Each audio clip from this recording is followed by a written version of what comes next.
Why do you say that, Father?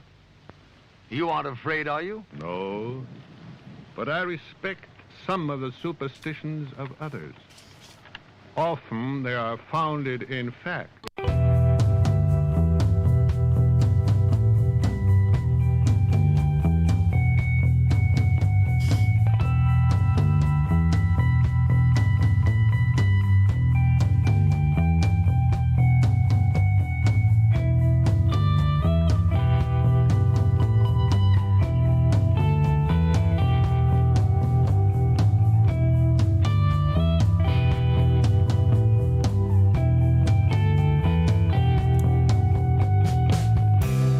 Broadcasting live from our Sanctum Sanctorum in Venice, California. This is the Sixth Sense Society. I'm your host, Krista, here with our producer, Michael, and today you are tuning in to Spell It Out, Magic, Reflections, and Shadows, where I pick a topic and I run with it. So today I am going to continue from the topic last month, which is clairvoyance, because after the show, I thought about it and I thought, I really had a few more things I wanted to talk about with clairvoyance, and I needed some more time, and it is a really interesting topic, so we're going to continue with that today. But before we get started, Michael has a few announcements. Hi, everybody, and thanks again for tuning into our show. We love all you guys, and it's really nice to see all of our subscribers growing on our channel. So if you like our show, click subscribe. It really helps a ton, and we just love having you guys around. And we hope you're being entertained by everything we're doing, because I know that we are for sure. We've got some really great shows coming up, and next week, Krista and I are going to do our own show, and she's going to interview me, believe it or not, so you're going to get to hear me a lot more. And we're going to do a show on Freemasonry. As you know, I was master of my Masonic lodge, and we're going to be talking about one of the oldest fraternity in the world, and very mystical. That should be great fun, so tune in for that. And then we have our special coming up. It's going to be on Sunday, the 16th. It's a 2-hour special. We're going to do an hour and then a little 15-minute break and then a second hour. And we're going to have a lot of our paranormal friends on, Holly Lindblom and Craig Owens, Amanda from Spooky Eats. We're going to have Mystic Mitten, Jeff Mandel, our friend. And so we're going to be talking about all kinds of paranormal stuff. So tune in for that for sure. And then Reverend Jim's going to be back this month. So lots of great stuff coming up. So get all the information on our website, sixthsensesociety.com, SIXTH.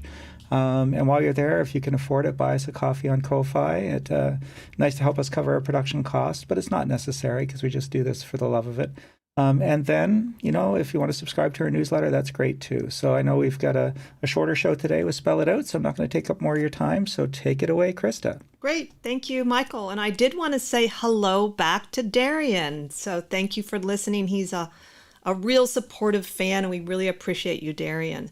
So I would advise people to listen to the first one, but I will quickly review a little bit of what I covered in my first show on clairvoyance last month. I talked about my own introduction to the concept, how I learned about it through Casey and my Buddhist teacher.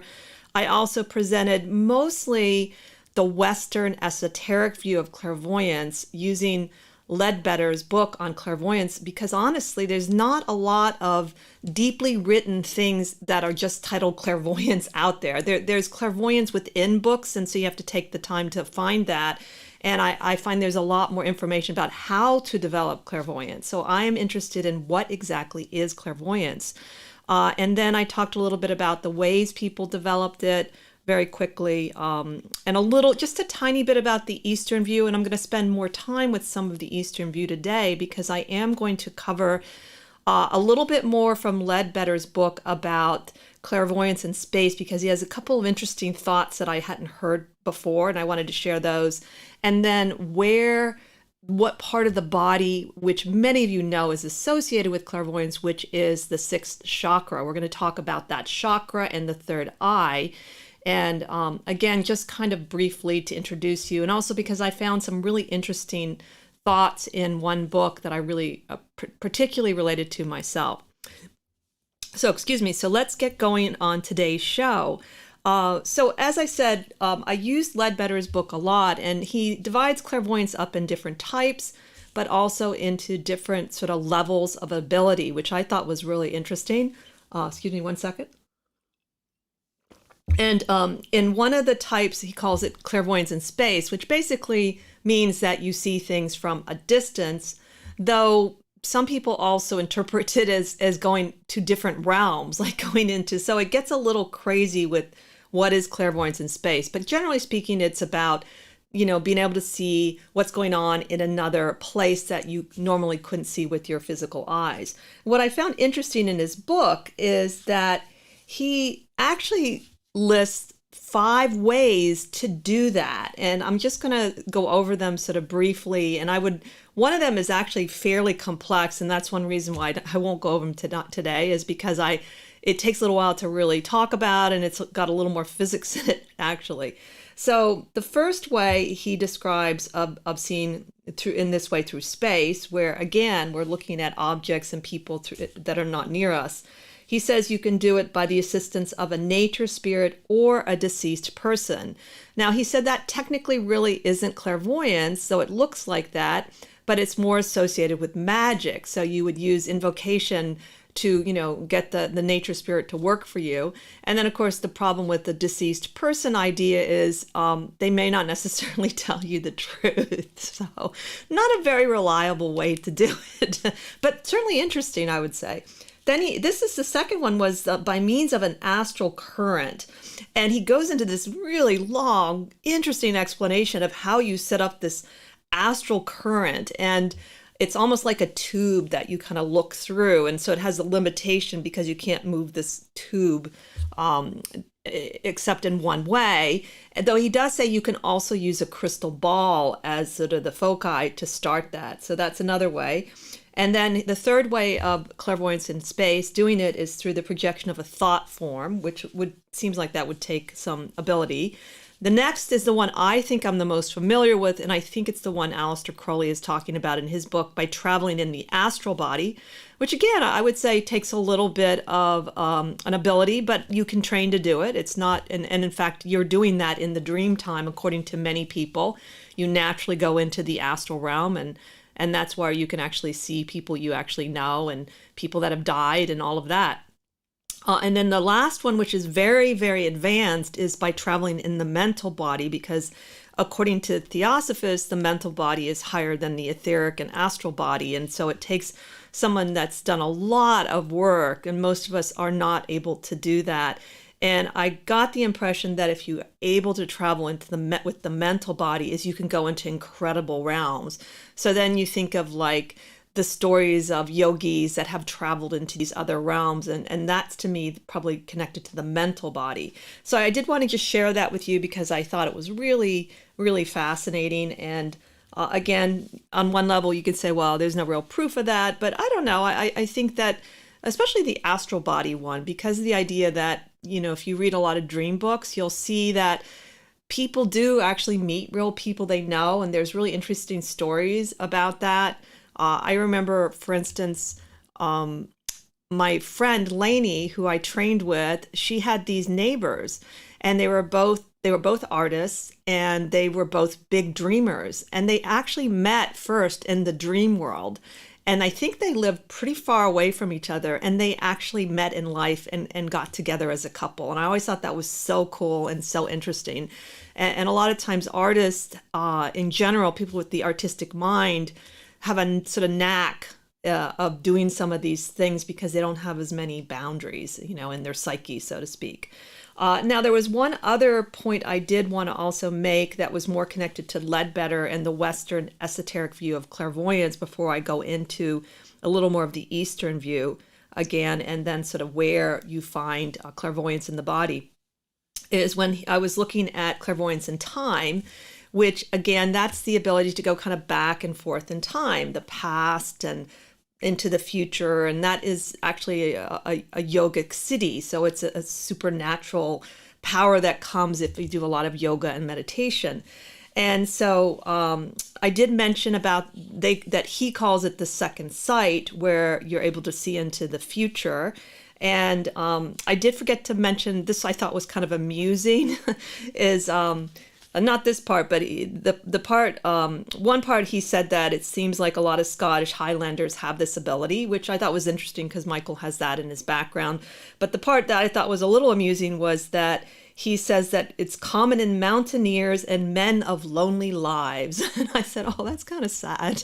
But I guess if you're by yourself, again, you're going to be able to develop some of these techniques. And I would say would be women as well that are living alone. And the other thing that I wanted to mention, though, about the ability of clairvoyance in time is it's also associated with, if you're looking at the past, being able to see people's past lives. Now, I wanted to make maybe have a little minor rant about this because there are many, many people out there who do readings for people that claim they see your past lives. And I'm not saying that they're all wrong, but I think it's a lot harder to clearly see someone else's past lives than people make it out to be. And I will say Ledbetter says, and he's a much more wise person than me in terms of his background in the occult. He wrote many, many books, and he was a theosophist. And what he says, quote, is a considerable development of occult faculty is necessary before an investigator can definitely trace a line of incarnations, whether they be his own or another man's. Now, so that I really wanted to put that out there because I think sometimes people imagine things and it's not really their past life. I do think that past life regression has kind of advanced the ability for us to all remember our certain past lives. But again, it takes some work. It takes the right person that knows how to take you into the past life. And it can be a little bit tiring, to tell you the truth. So just be a little wary of that it takes someone developed. If anyone thinks, I can do this so easily, and especially if they haven't really seen their own past lives, I would be a little suspect of it. So the next part of the show, I want to spend a little bit more, again, focused on the Eastern view. And I did a little bit of research on, I've always been interested in what exactly are these cities that they talk about when you read yoga, and what exactly are they? And I wasn't able to fully come up with some definitive things to share with you on clairvoyance because it differed a little bit, and I could see it was a lot more complex.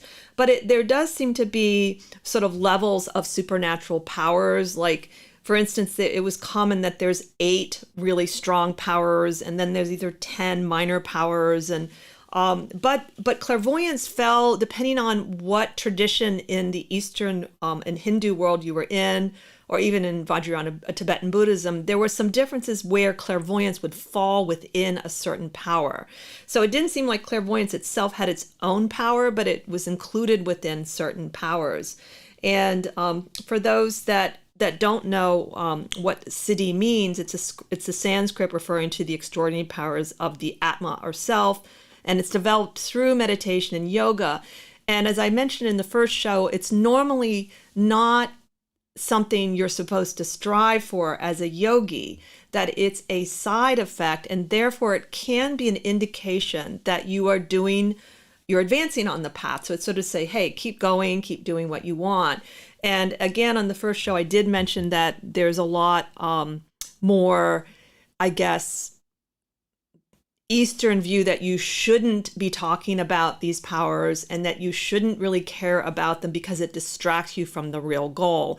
And although I am fine with people to some degree talking about powers in the right context, I can see where the ego can be fed if we think, okay, I'm now clairvoyant and Krista can see all kinds of things, And if nothing else, what I've learned about studying clairvoyance myself is there's definitely levels of how good a person is. And I would say the majority of people are not full clairvoyants. And from what I can understand, the full clairvoyant is the one that can really help spiritually and help in a lot of ways. And I think as long as people are being honest about what their clairvoyance is and saying, well, I see, I don't see the future, I only see the past, or I only can tell these things about a person, then I think it's fine to talk about. I listened to one video of a woman, I forget her name now, but she's a theosophical person, and she had a video on YouTube called Demystifying Clairvoyance. And she's a person born with clairvoyance, and I found her very humble. And she would even say things like, well, I don't know, or no, that's not how I do things. And I just had these abilities, and this is who I am. I'm not any better than you. It's just that this is what I was born with. And she really struck me as someone that really cared about people and wanted to help people. In fact, she's in the healing professions. So she uses it as a healing tool.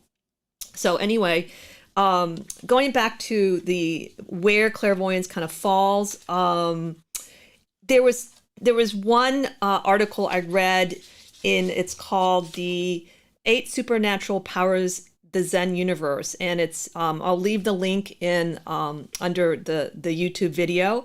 And basically this particular site said there were 8 primary cities, 10 secondary cities, and 5 cities that are specific for concentration. And this site says clairvoyance appears to fall into 2 following supernatural powers. One is called Mahima, and the other is called Prapti. And the Mahima is the ability to increase one's size or make your body heavy. So not sure why clairvoyance falls into that, but Ledbetter actually mentions that in his book, the increasing one's size. And the Prapti is the ability to obtain anything. So I guess that kind of makes some sense to me. So I would say I'm not going to spend much more time on that because it's pretty complicated. What I wanted to jump into, though, was the idea of where clairvoyance sits in the body. And almost everyone in the spiritual world knows that clairvoyance is connected to the third eye, or the brow chakra here between the eyes, or it's the 6th chakra. And the book I drew my information from, I really like. It's called Wheels of Light by Dr. Anodia Judith. And she presents in such a nice way the different chakras. She has keynote words, and she explains things in a way that you can understand, but has a lot of depth. In fact, I really like her writing. There's some really fascinating things about just the 6th chakra. So she says about it, for instance, that it's associated with the third eye, and she calls that an etheric organ of psychic perception floating between our 2 physical eyes. She says the third eye sees beyond the physical world, bringing us added insight, just as reading between the lines of written material brings us deeper understanding. So I already liked that. Her keywords for that chakra are light, color, seeing, intuition, visualization, imagination, clairvoyance, and vision.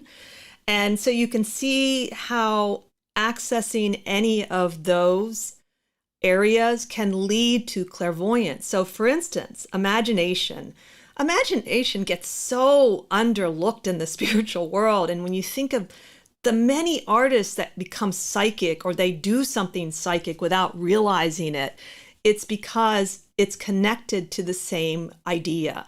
So one of the most fascinating things about clairvoyance is it incorporates a lot of thoughts. And one of the things it really incorporates is light.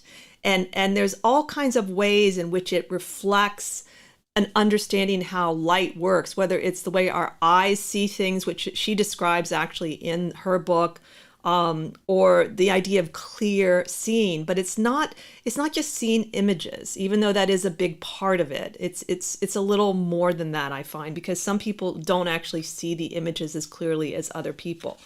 And then what I liked is she also goes into some other sort of associations with this chakra. And one was that I liked, of course, is the gland. Each of the chakras have glands. It's the pineal gland. But the other one I really thought was interesting was, she says when it's malfunctioning, that the 6th chakra, you'll have things like blindness, headaches, nightmares, eye strain, and blurred vision. I've had the headaches and the nightmares, so I must have a malfunctioning third eye. I never thought of it that way. And actually, when I was a little girl, I did have something where I think it indicated my third eye was maybe a little too open for my age, because I would close my eyes, and I thought everybody could do this. I was quite young. I was like maybe 2nd and 3rd grade, and I would see these kaleidoscope of beautiful colors. And it was so relaxing and so beautiful. I would just do that. And I didn't really talk about it to anyone because I thought that's what everybody did when they closed their eyes. And so what's interesting, though, when my actual physical eyesight got worse, and I think I also had a little bit of a trauma that stopped happening. So I thought, wow, maybe that's kind of connected to it. Now, there's also, there's that kind of myth that the blind person can, see and have a psychic ability. So I'm not saying this is always true, but I thought it was really kind of an interesting idea. And then she also associates the planets Jupiter and Neptune with the sixth chakra, which I could totally see Neptune. And the animal is the owl, which I think is really cool. I like that. So she, in her book, she divides this topic into different parts of examining, first of all, the sixth chakra. She does talk about light, which I really love the way she talks about light. And maybe I'll come back to this. It's a little long, some of the quote, but there was one thing she even just said, which I really liked, was very poetic, that light is the voice of atoms and molecules. Isn't that beautiful? I just loved that. I just thought, wow, that's so true. And I want to maybe spend the most time on what she says specifically about clairvoyance, because I thought it was really cool. And I just loved this quote. And it's a fairly long one, but I think, which one am I going to read? I'll start with this one. So in this is the beginning of her part about clairvoyance. And she says that the term clairvoyance means clear seeing. This is seeing that is not muddled by the opaque world of material objects normally defining our limited sense of space and time. The words clear and seen quite accurately describe the processes involved. To be clairvoyant, we need to look in the spaces that are clear, to look at the fields of energy, not at the objects themselves, to look at the relationships, not things, to see the world as a whole, and to reach with our minds directly and clearly for the information we want.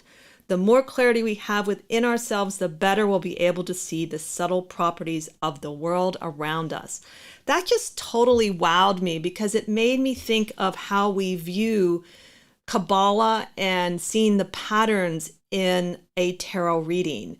That idea that clairvoyance is not these separate images that we're looking at and that we're seeing, but that it's actually a way of beginning to look at the integration of the world, and that a clairvoyant of, let's say a very evolved clairvoyant, that is what he or she is doing. They're looking at something. And so my own, maybe just my own personal experience of listening sometimes to clairvoyants talk, where I see this symbol, I see that symbol, and I think that must be a very partial way of using clairvoyance, instead of someone that sits down and already begins to see things in relationship to one another. And so I thought that was just so beautiful, and I've never really heard anyone say that about clairvoyance.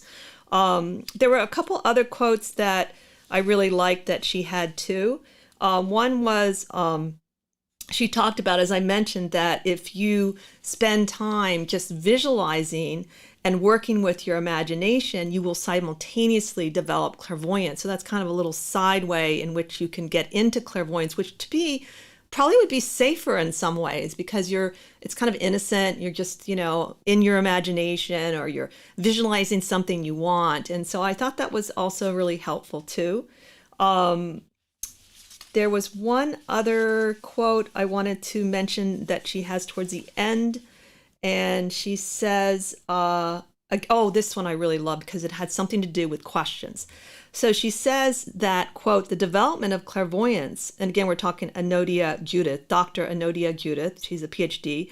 The development of clairvoyance depends on the development of the visual screen and the creation of an ordering system with which to access information for the screen. The development of visualization is the ability to retrieve, create, and project images onto the mental screen. Once this is done, seeing depends largely on asking the right questions. And I love that, because that is a theme I have come across as a tarot reader, is that sometimes people come in and it just seems like they ask the right questions because of the response from the cards. And again, this is what I learned doing readings. I learned that, for instance, there was this young man who came in early on in my career, and he told me he had been focused on his question all day long, literally. And I think he told me the question even, but the cards were just so lit up and so clear and so easy to read. And I said, wow. And that's why I asked him, how did you do this? And he had asked the right question for himself and also concentrated on it. So I love that she talks about that it has a lot to do with, this information, asking a question that's pertinent. So my advice is, if you're not getting an answer that you like, and you keep going back with some of the same questions, then maybe you should, just ask a completely different question, and you'll find it sort of shakes things up a little bit. So that's a little bit about where it is. And I think that sort of in a sort of summary way, I'd like to say that one of the reasons I initially wanted to talk about clairvoyance is because I think it's a word that everyone throws around. And I have found that we don't really necessarily mean the same things by it. And I would like to start a conversation about, should we begin to define these psychic abilities in ways that have some commonality, so that and also, shouldn't we also want to see the real deal and to see what's really possible? Because I think sometimes people have like an overkill on their resumes and they do 10 million things, and I just don't buy it myself. And it sort of dismisses the real possibility of us developing what they are considered sort of superpowers. And I believe in superpowers, but I don't think we're there yet, a lot of us. And I know I'm not. and I've been involved for a very long time, but I know there are people that have tapped into the psyche in ways that are very helpful to humanity and also very real. So that was one of the reasons I wanted to actually talk about it. And it was really fascinating what I learned. So I'm really glad I did it. There is a little bit of a warning that I also wanted to share, which I agree with Ledbetter, is at the end of his book, he has this warning for people. Well for us that these grand faculties will not be possessed by all humanity until it has evolved to a far higher level in morality as well as in wisdom. Else should we but repeat once more, under still worse conditions, the terrible downfall of the great Atlantean civilization, whose members failed to realize that increased power meant increased responsibility. Yet we ourselves were most of us among these very men. Let us hope that we have learned wisdom by that failure, and that when the possibilities of the wider life open before us once more, this time we shall bear the trial better. And that really resonated with me, the idea of having these powers fully developed in a time when we are ready to handle them. In fact, sometimes it can make people go mad if you think of the fact that you have, let's say you're born with clairvoyance and you don't have anyone to really help you to learn to control it. And you can evidently learn to turn it off and on, which some people don't believe you can. But again, that's usually done with the help of other people and spiritual teachers that will teach you how to maintain your sanity. So you're not necessarily more evolved if you're clairvoyant. You can be. Don't ever think that someone is a better reader than you because they say that they're clairvoyant. The tools are fantastic in divination if you know how to use them. But I think it's really important for us to start to define these abilities and to see what they really are and come up with some common denominators, so at least we can talk to one another about it. So I hope that really gets you interested in clairvoyance. And by the way, the most common way to develop clairvoyance in many things I looked at is through meditation. And there's, of course, different meditation practices. Some of them are very simple and they seem quite safe. So, you can find online tons of ways to develop clairvoyance, but the common one was meditation, I would say. So thank you for tuning in again. I hope this helps, this added information, understanding clairvoyance for you. It certainly did for me, if nothing else. And I look forward to seeing you next time as we continue to explore the esoteric and the obscure together. Have a magical week.